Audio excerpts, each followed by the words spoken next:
There we go. Okay, in 20 seconds. Watching now. I used to be in TV, so I'm used to this, Okay, she's good to go. Good. 5, 4, 3.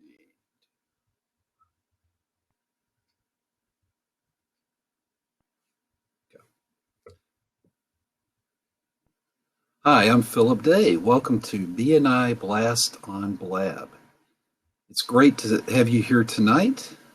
We've got a really interesting guest, but then again, we always do. But I'm going to be solo tonight. My partner in business and in this program, Brian Lobig, is in New York City. So he's not available tonight, but he will be returning next week, and we'll be co-hosting another guest. Tonight we have Karen Dowell. Karen is a realtor from the Central Virginia region. She lives in the Charlottesville area, and she is a longtime realtor. So we're happy that Karen could make it tonight. But before Karen speaks, let me tell you a little bit about myself. I'm Philip Day. My company is Philip Day Communications. We do communications for business to business and business to consumer.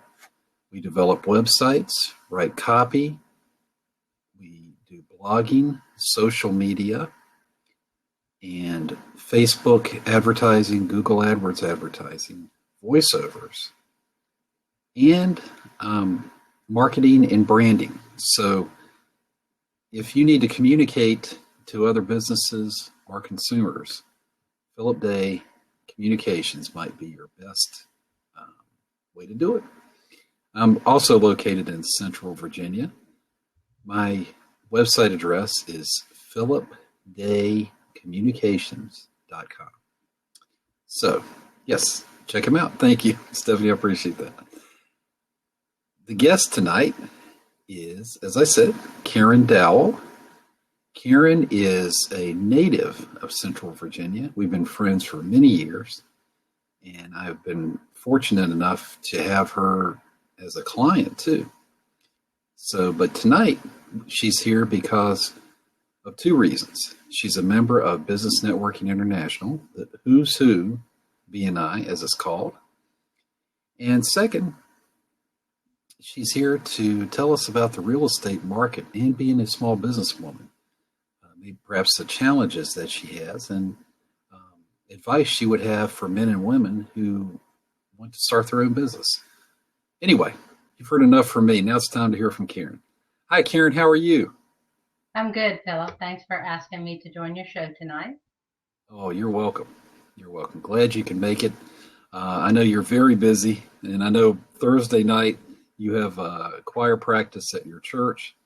So we really appreciate you taking time out to do this program. I'm happy to do it. Well, as you heard the intro, there are so many things that we want to talk to you about. We've only got 30 minutes, and it's sad because there's so many things you can tell us. But let's start out with real estate. Okay. How did you become a realtor? And also there are some other things you do in the real estate market too. I didn't fully introduce you. So fill in the gaps, please. Go right ahead. Well, to tell you a little bit about my background, I have been involved in the real estate industry since 1981. Initially as a mortgage lender, working intimately with realtors. After a few years in 1988, I also got a real estate license. And so for a time, I sold real estate and did mortgages simultaneously. And then the government sort of frowned on that a little bit, and I focused on mortgage. And in the last few years, I've come back to real estate. So I'm pretty acquainted with the real estate industry from all aspects of the business. What is it about real estate or buying a home or selling a home that is of such interest to you? Because I know you're passionate about this. You wouldn't be in it if you weren't. Tell me, why are you passionate about buying a home or selling a home? Well, I think real estate in general is a fundamental need that every family has. And so for a long time, I felt like it was a calling and not just a job. I'm able to utilize sales skills, of course, but more than that, we develop relationships with the people we do business with.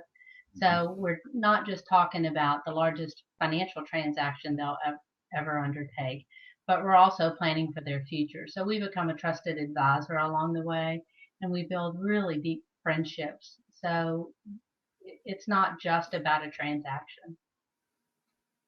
Yeah, I tell you what, we have bought two houses in our lives, and it's a stressful event. I mean, it's fun going around and looking at homes, but having to go through the whole, you know, credit checks and questions and documents and possibly even meeting the owners of the home before, before they sell it to us. Um, that is really stressful. How do you mitigate all that stress? I mean, you're a very friendly person, but that to me is just, it's not a fun thing, in my opinion, buying a home. It's not that fun. No, it can be. I hear that from many, many, many clients that it's one of the most difficult things they'll ever do. But I take a different approach to how I do business in general. And part of that is I try to be the most educated and the most knowledgeable realtor in my community. And some of that comes from having a mortgage background as well. But my job is to carry the stress for the client. So, what I try to emphasize at the beginning of the transaction is we're partners in it from beginning to end. And so, I've got your back no matter what that means. If something comes along, I'm equipped to deal with it. And I'll take that stress and we'll deal with it as it comes up. And so people try, if they can rest in that knowledge and have an agent that they really feel comfortable with, they Mhm. can set aside the stress and let us take care of that part of it. Because it should be a fun transaction. It is a big fundamental purchase, but it's also a family event. Yeah, it should be a family event. And um, in your experience with selling homes, what's the difference between what the woman wants and what the man wants, the husband and the wife? And or let's start with that first. What does the man want when he buys a house? Well, those are really broad questions, and so it's difficult to peg everybody with the same Sure. label. But systemically, they look at different things in the house. Of course, everybody looks at the structural integrity of the house, and part of that comes when we do some other things after we go to contract. But aesthetically, what they're going to look at is a solitude. They look for a place of solitude. So men look for a man cave or at least a part of the home that they can set aside so that they can really let their hair down and relax. Women, on the other hand, tend to be nurturers. And so they look at areas like how they can bring the family together, um, and how they can provide nurture for the family, which is often the kitchen. So kitchens and bathrooms and open space are really important to the female gender typically. There are differences. Sure. And um, when you meet with a client, what is the most important, or what are the most important things that you feel you have to get across to them? Because as we all know, the real estate market has been quite volatile since 2008. Or is that the best term to use? Maybe it's just been It's depressing at definitely times. changed. It's changed a great deal since 2008 when the financial market collapsed. And when that happened, the whole paradigm of lending changed. So the biggest part of the stress in the transaction is the financial part for the homeowner because they do have to jump through a lot of hoops, although that is beginning to ease a bit. And part of the negotiation comes from knowing what's on the other side. The home inspection, once you've gone to contract, is the fundamental reason why you want a professional to represent you because then you start to negotiate with the seller about what changes you want, if there are any, and what impact that might have on the purchaser's financing because a lot of those details will impact the financing transaction. So, as with a background of lending, I'm able to sort of anticipate what I expect to see from the other side, and we can kind of negotiate it with that in mind. So it really does simplify the process. Well, that leads into really, you help me lead me into the next question. I appreciate that because when someone is looking for a realtor, what do they need to look for exactly? Well, you want somebody who is familiar with the market that they're serving. Um, there are good agents that move into the area all the time, but people that know the market intimately kind of know the trends, not just in the real estate pattern and how it's behaved over historical periods, but also what the industry is doing in that marketplace, because that impacts what the real estate market is going to look like. Charlottesville, for instance, and that's just a part of the Central Virginia market, but we're largely a white collar community, so we don't have a lot of manual labor or industrial type of work here. That impacts the market, so it tends to be a little pricier in the market point. So if you're talking to a client who feels like they can't afford to buy a house, part of the battle is to sit down and talk about the financing, figure out what's comfortable for them, and talk about what areas of the market might meet their needs and that they might be able to begin to look at. The worst thing that you can do as a realtor, in my opinion, is to take a client out blind. And by blind, I just mean that you've not qualified them. You've not set them down to have a conversation about what is really fundamentally important to them so that you can show them the type of property that they can and want to buy. When you don't do that, you will systemically see people looking at properties they think they can qualify for, and then nothing else is going to make them happy if they're overlooking. So there's a lot of intricacies. So the most important interview is before you ever get in the car. It's sitting down and have conversations about what the family goals are. What would you say are the trends for 2016 this year? What are the real estate trends that would be good for our audience to know? And I have another question for you from our audience, as a matter of fact. But go ahead. Okay. Well, let's talk a little bit about just historically what has happened since 2008. The market has a little bit at a time come back. So we are seeing some appreciation in properties again. We're seeing prices move up. And in our market, and it varies a little bit across the country, but you'll see the same thing trending across the country. Our prices from 2011 to today, so the last 4 years, have increased about 10%. But the battle we as realtors are facing is the inventory that we have to offer to the public has declined precipitously. And so we're down 16% in inventory. So there's not a lack of buyers. The market is just not prepared for the new buyers that are entering the marketplace. I see. Well, James has a question. He has the Homesnap app, and he was asking how accurate is that app on assessing the value of your house? That is an excellent question, James. I'm glad you asked that because a big part of the real estate industry is the social media applications today. And so we as realtors interface our information with those social media sites. So some of the data is accurate, but assessing value is a difficult thing because from a social media standpoint, when they try to establish a value, they're looking at the clinical data that they pulled from the public records. So they're going to see what a home sold for, but they're not going to know if it's a short sale, if it was a distressed sale, if it was a foreclosure and it was owned by a bank. They're not going to know the condition of the property. So if the property had systemic issues, it's not going to know any of those details. So relying on value on a social media site is very tricky business. And so most of the time, if I'm selling a home, and most realtors would agree, we try to discourage them from using automatic valuation from a social media perspective because they don't have the market data that we have. Before we go into networking and BNI, I have a question about mortgages. Um, I know that you are a mortgage loan officer, and I'm not sure that's the correct term, but you do offer mortgages through your company at KarenDowell.com.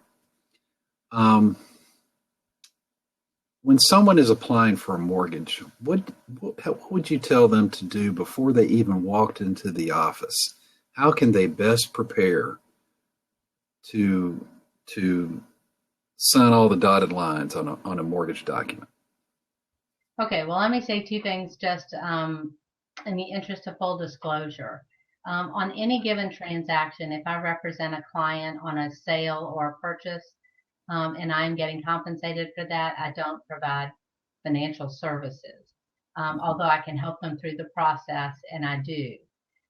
If I'm doing a mortgage for someone, I don't handle the buyer side or the seller side of the transaction because it is a conflict of interest.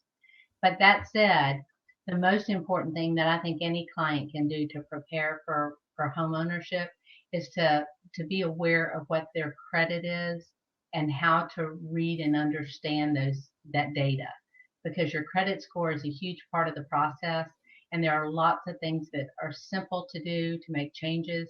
So securing counseling from a qualified professional will help them prepare before they ever go to the table to negotiate a contract. Okay. All right, let's move into networking, but we may go back to real estate. Now, real estate, there's just so much to talk about. It But is. It's since we are BNI Blast on Blab, we need to talk about BNI too. And BNI is an important part of has become an important part of our lives. okay.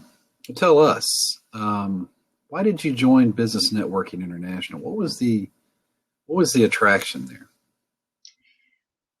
Well, I've been in business for a long time, so I have a lot of relationships in the marketplace and in my community, and you do want to enhance and grow your business, but you want to do that with quality professionals around you. So when I visited several networking groups before I settled on BNI, the attraction to me was that the people that were brought into the group were people of the same integrity that I carry in my business, because I want to feel as confident when I give a client referral to another person.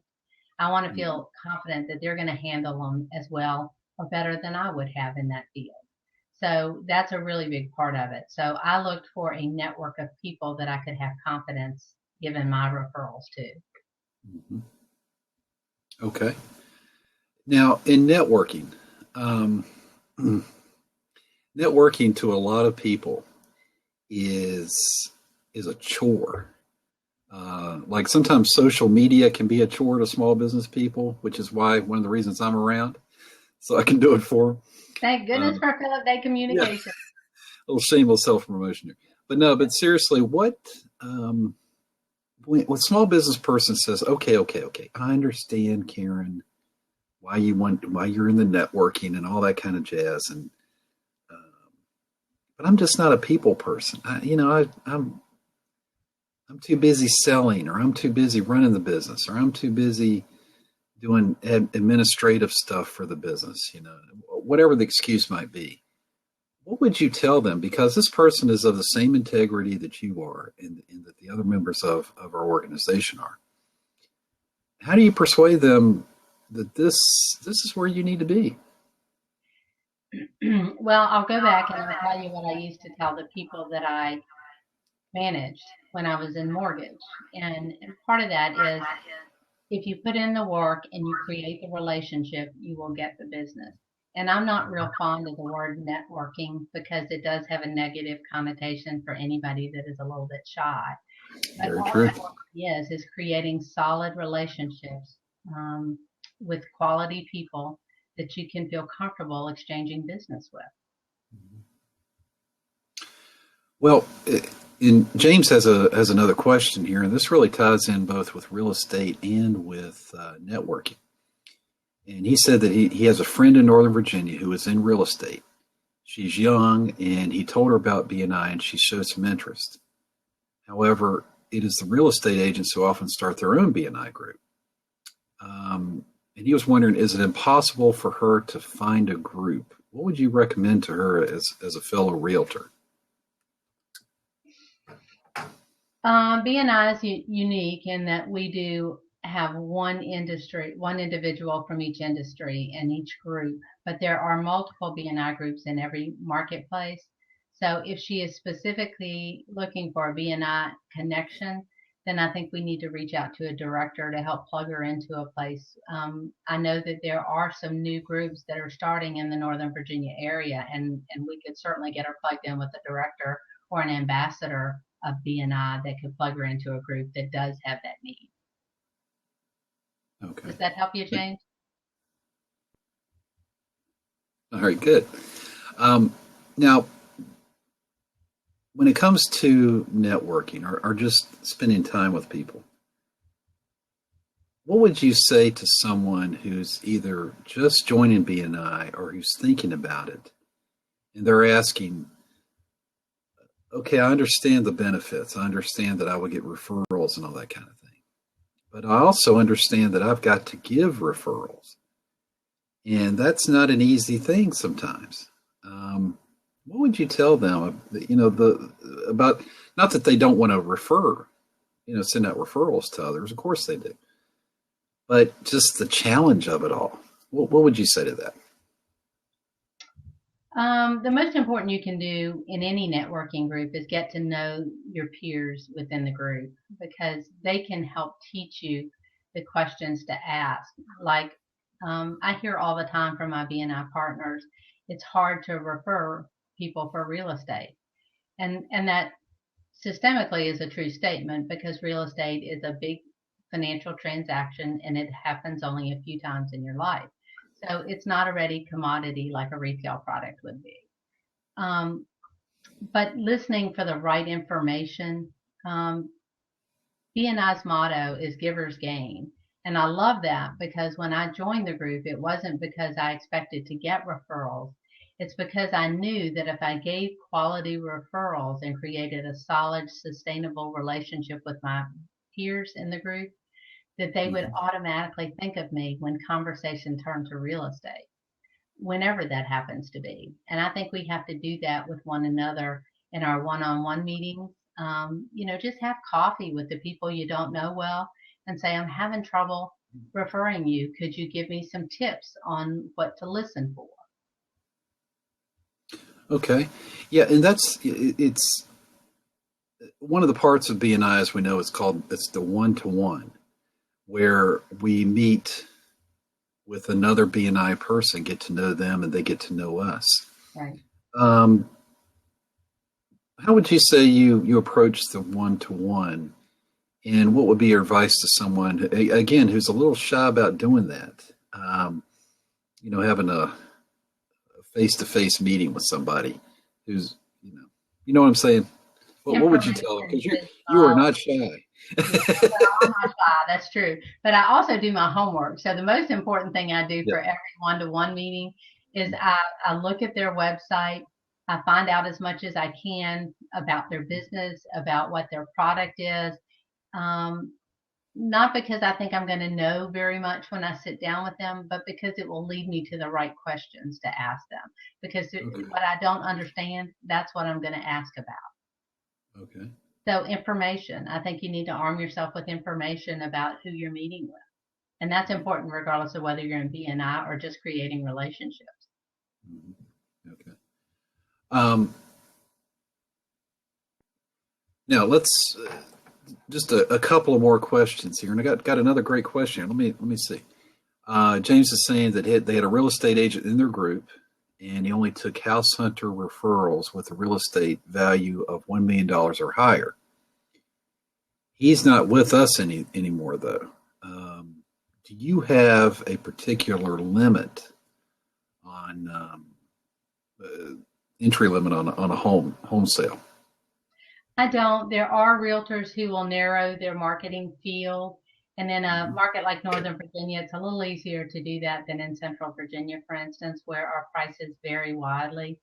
But I don't believe in doing that, simply because I've built my business for my entire 30 some years on referrals. And referrals mean that, people may be buying $1 million house, but their kids are not. And they're going to want me to take care of their kids. And that's how you sustain a good relationship. So I'm really kind of cautious about narrowing my field and excluding people that I've created relationships with. So I think, it's a matter of preference. And if your market will sustain that, I think that's fine. A lot of times BNI will build your business and then they feel like they don't need you anymore. And that's a very narrow-minded approach as well. That's true. That is true. Before we wrap up today, I want to ask you about being a small businesswoman, a small business person who you're really nothing new to being a small business person. You've been in corporate, you've been on your own. What would you tell men and women out there who are thinking about leaving their job to start their own business? What would be one piece of advice, just one, that you would tell them if they were consulting you today? Well, first, I would say congratulations for having that conversation and that mindset, because working for yourself is like nothing else. It's not, it's very rewarding. It brings a lot of gratification, and you can sort of build your business the way you believe it should be built instead of how somebody else believes it should be built. And the most important thing any small business person can do is to surround themselves with good people to help do the things that they are not good at. I'm not good at social media, so I have somebody that manages my social media. I am not an attorney, and I need settlement agents that have integrity. So surround yourself with quality people that can fill the gaps that you can't as a small business owner, because there's not enough time for us to do everything. And actually, tying that in with BNI as we wrap this up, your peers in fellow entrepreneurs can give you good advice too, can't they? That's as part of that organization. Yes, every realtor, everybody in every business, regardless of your industry, should have a mentor, and they should be mentoring somebody else, because that's how the world turns. No one individual knows everything, and if they tell you they do, run to someone else, because that's a scary place to be. That's right. That's right. That's what I tell people. If you meet a website developer and they can do everything for you, they're a one-man band, then that's a red flag. Exactly. Because we need each other. We need, we have teams. I've got a graphics designer. I've got a website designer and coder. I manage the projects. I don't know everything either, and I consult those people who know that particular area. So. Yeah. I think that's great advice, Karen. I really do. I think that humility and the desire to get advice and counsel from others is a great thing to, not just in business, but in life. Right. So I would agree with you. Well, as we close today, any thoughts about anything that you want to let the audience know when it comes to real estate, networking, business in general? I hand it to you. Gosh, business in general. Just don't sweat the small stuff. There's a lot of small stuff in business. Set your priorities. Make sure you're working your priorities every day, and don't sweat the small stuff. Let the professionals do that you do business with, whoever that happens to be. Exactly. Let the professionals do it. Exactly. I'm sorry. I've got my allergies are getting to me today. Thankfully, it didn't bother me too much. Unless the audience has another question, we're going to go ahead and close out tonight's BNI Blast on Blab. Karen can be reached. Karen, how would you like for the audience to contact you?